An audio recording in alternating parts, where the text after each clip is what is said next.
Hi, this is Scot Pekarek, Tumor Tales, boom! Okay, so today, 2 videos in 2 days, we're back. I'm out for a walk.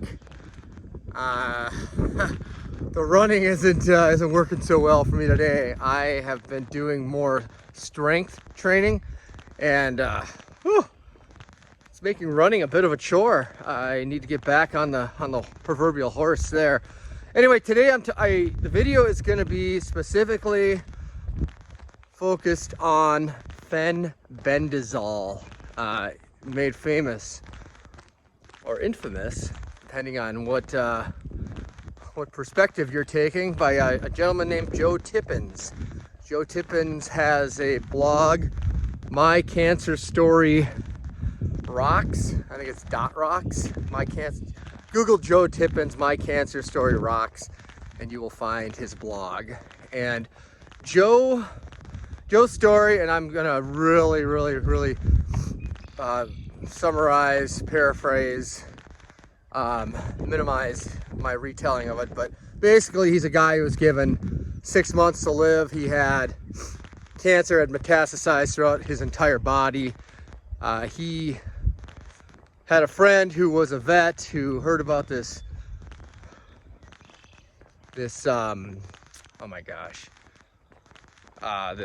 scientist, I guess, at Merck, who cured some mice of tumors by administering a anti-parasitic drug called Fenbendazole. So what's my point? Well, then Joe heard, well, this scientist, she herself got terminal cancer that had metastasized and was given a few months to live, told to get her affairs in order. Apparently she said, screw it, I'm gonna try the Fenbendazole on myself, this Canine Dewormer, and her cancer went away. That's as the story goes, as the legend goes. And Joe said, well, what do I have to lose? I'm gonna try this too. He was going through a clinical trial, I believe, and I might have the wrong word there. I don't know if it was a clinical trial or experimental drug, something else.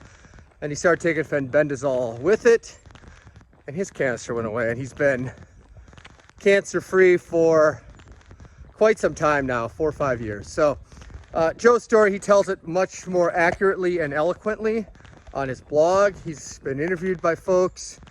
I think he's been the inspiration for a study by some hospital or school in Oklahoma, I believe. So go to his site for the facts. Why am I talking about it today? I've talked about it before. I've been taking it not as religiously as maybe some.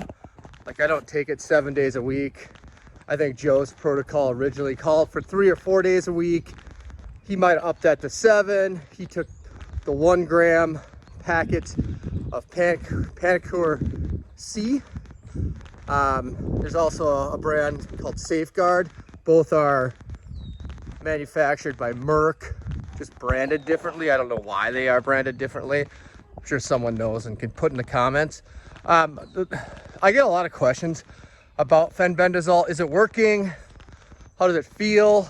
And remember, I'm not a doctor. I'm not giving medical advice. This is a journal. So I almost got hit by a bike. Actually, not even close, but it sounds more dramatic if I say I almost did. Anyway, so I take anywhere from 1 to 4 grams of it. Yeah, sometimes I take it 7 days in a row. Sometimes I'm 3, 4, and I take a little break. I have my reasons for that, actually. So if you're gonna do like a clinical trial, I wouldn't be the person you'd be doing it on, because I'm trying to get my body to not, you know how you develop a resistance to certain things. That's why when you work out, you change your workouts. You work opposing muscle groups, you vary things, so you're constantly putting a different kind of stress on the muscles. Well, some science has shown, and yes, I do mean science, that, you know, your body develops a resistance to certain types of drugs with repetitive use. And I try to keep changing things up a little bit with my protocol just to try different things, because we don't know what works and what doesn't work from a nutrition and health standpoint. Well, I'll rephrase that. You know, we kind of do know that certain things work. Like, don't go eat a pound of sugar every day. You know, fat is actually, you know, not the devil that people have said it is. You know, watch the carbs, blah, blah, blah, blah, blah. Yeah, so there's things we do know. But, you know, I have a regimen of supplements that I take, of which Fenbendazole is one. You know, Canine Dewormer, I'd sometimes do the Panic C, sometimes the Safeguard. As far as I know, it's the same thing. And I vary the dosage and the frequency at times. So is it helping? I don't know. My tumor did not grow as of the last MRI in August of 2020. It's now April of 2021. April 10th, is it today? I don't even know. It's like April. Yeah, I think it's the 10th. So people have asked, where do you get it? Now, I get it on Amazon. There's other places you can order it. You know, probably get it from a vet. I don't know if I tell them it's for you and not the dog. But there's people like in Canada and outside of the United States. I really don't know where you get it there. I would assume a vet would have it. Does Amazon operate in Canada? I honestly don't know. I think they do, but I have no basis for that statement other than it would seem logical that they might. Can you ship that? Can you ship Canine Dewormer in other countries? I don't know. So if anybody knows, put it in the comments, because I have had a lot of people who've seen the videos ask about it. And as far as how effective, does it have efficacy? We're gonna find out. Joe Tippins seems to think it did. The aforementioned scientist, apparently it did for her. And I've seen, you know, anecdotally, I've seen other people who seem to have results. And then you could get in that whole idea of whether or not, you know, believing it's having results could actually make it have results, right? The whole placebo effect. And then, you know, you could get into the, you know, start reading some of Joe Tippins' books, or Bruce Lipton, and quantum physics, quantum field. You know, if you're more of a, you know, spiritual religious, you know, there's the power of belief that way. It has a lot of religious connotations, and how you maybe the power of faith can help you.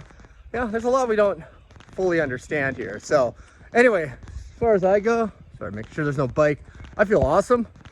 Gonna walk another mile.